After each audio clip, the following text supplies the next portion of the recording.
আমি টুটু সাধু, আমার চ্যানেলের নাম ক্যামেলিয়া। আমি আজকে একটা গরম গরম ভাতের থালি দিচ্ছি। গরম গরম ভাত,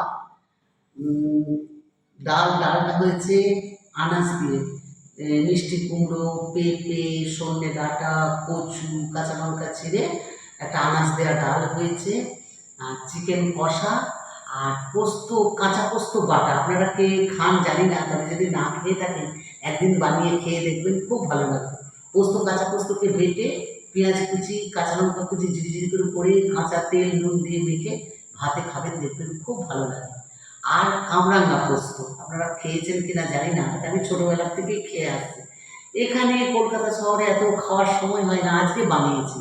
কামরাঙ্গা, পাকা কামরাঙ্গা ভালো করে কেটে তারপরে পরিষ্কার করে ধুয়ে তারপরে পোস্ত দিয়ে, এটা হয় মিষ্টি পোস্ত। এই পোস্তটা হয় মিষ্টি পোস্ত, মানে বেশি করে একটু মিষ্টি দিয়ে, গুড় বা চিনি মিষ্টি দিয়ে আপনারা বানিয়ে খেয়ে দেখবেন, খুব ভালো লাগে ওই কামরাঙ্গা পোস্ত।